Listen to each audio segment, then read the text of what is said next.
ಮೇಕೆದಾಟನ್ನು ಕೂಡ ಬಗೆಹರಿಸಲಿ ಕುಮಾರಸ್ವಾಮಿ ಅವರು ಆ ಶಕ್ತಿ ಇರಬಹುದು ಅವರಿಗೆ ಅಂತ ವ್ಯಂಗ್ಯ ಅರ್ಥದಲ್ಲಿ. ಈಗ ಮೇಕೆದಾಟಿನ ನೀರಿನ ವಿಚಾರವಾಗಿ ಯಾರು ಇವತ್ತು ಕಾಂಗ್ರೆಸ್ನ ಪಾಪ ಈ ಪೆನ್ನು ಪೇಪರ್ನ ಉಪಮುಖ್ಯಮಂತ್ರಿಗಳು ಪಾಪ ನಮ್ಮ ನೀರು ನಮ್ಮ ಹಕ್ಕು ಅಂತ ಚುನಾವಣೆ ಪೂರ್ವದಲ್ಲಿ ಪಾಪ ಹೊರಟ್ರಲ್ಲ ಪಾಪ ಇವತ್ತು INDI ಮೈತ್ರಿಕೂಟದಲ್ಲಿ ತಮಿಳುನಾಡಿನ ಮುಖ್ಯಮಂತ್ರಿಗಳು ಯಾವ ಮೈತ್ರಿಕೂಟಕ್ಕಪ್ಪ ಸೇರಿದ್ದಾರೆ ಇವತ್ತು? ಯಾರು ಇಟ್ಕೊಂಡಿರೋರು ನಿಮ್ಮನ್ನು?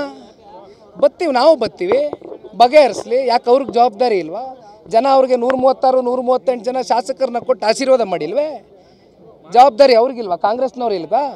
ಬರೀ ಪೆನ್ನು ಪೇಪರ್ ಯಾತಕ್ಕೆ ಕೊಟ್ಟಿದ್ದು ನಿಮಗೆ ಗೀಚಕ್ಕೆ? ಯಾತಕಣ್ಣ ಕೊಟ್ಟರು? ಲೂಟಿ ಮಾಡಕ್ಕೆ ಕೊಟ್ರಾ? ಭ್ರಷ್ಟಾಚಾರ ಮಾಡಕ್ಕೆ ಕೊಟ್ರಾ? ದುಡ್ಡು ಹೊಡಿಯಕ್ಕೆ ಕೊಟ್ರಾ? ಕೊಳ್ಳೆ ಹೊಡಿಯಕ್ಕೆ ಕೊಟ್ರಾ? ಪೆನ್ನು ಪೇಪರ್ನ ತಗೊಳ್ಳಿ. ಪೆನ್ನು ಪೇಪರು ಬನ್ನಿ, ರಾಜ್ಯದ ಸಮಗ್ರ ಅಭಿವೃದ್ಧಿಗೆ ನಾವು ಕೈ ಜೋಡಿಸ್ತೀವಿ.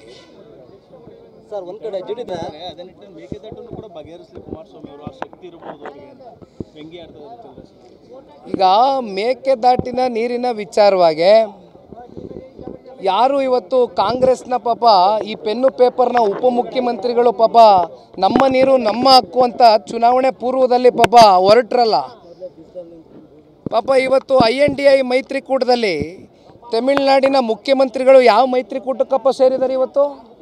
ಯಾರು ಇಟ್ಕೊಂಡಿರೋರು ನಿಮ್ಮನ್ನು? ಬತ್ತೀವಿ, ನಾವು ಬತ್ತೀವಿ, ಬಗೆಹರಿಸಲಿ. ಯಾಕೆ ಅವ್ರಿಗೆ ಜವಾಬ್ದಾರಿ ಇಲ್ವಾ? ಜನ ಅವ್ರಿಗೆ 136 138 ಜನ ಶಾಸಕರನ್ನ ಕೊಟ್ಟು ಆಶೀರ್ವಾದ ಮಾಡಿಲ್ವೇ? ಜವಾಬ್ದಾರಿ ಅವ್ರಿಗಿಲ್ವಾ? ಕಾಂಗ್ರೆಸ್ನವ್ರು ಇಲ್ವಾ? ಬರೀ ಪೆನ್ನು ಪೇಪರ್ ಯಾತಕ್ಕೆ ಕೊಟ್ಟಿದ್ದು ನಿಮಗೆ ಗೀಚಕ್ಕೆ? ಯಾತಕಣ್ಣ ಕೊಟ್ಟರು? ಲೂಟಿ ಮಾಡಕ್ಕೆ ಕೊಟ್ರಾ? ಭ್ರಷ್ಟಾಚಾರ ಮಾಡಕ್ಕೆ ಕೊಟ್ರಾ? ದುಡ್ಡು ಹೊಡಿಯಕ್ಕೆ ಕೊಟ್ರಾ? ಕೊಳ್ಳೆ ಹೊಡಿಯಕ್ಕೆ ಕೊಟ್ರಾ? ಪೆನ್ನು ಪೇಪರ್ನ ತಗೊಳ್ಳಿ. ಪೆನ್ನು ಪೇಪರು ಬನ್ನಿ, ರಾಜ್ಯದ ಸಮಗ್ರ ಅಭಿವೃದ್ಧಿಗೆ ನಾವು ಕೈ ಜೋಡಿಸ್ತೀವಿ. ಸರ್, ಒಂದ್ ಕಡೆ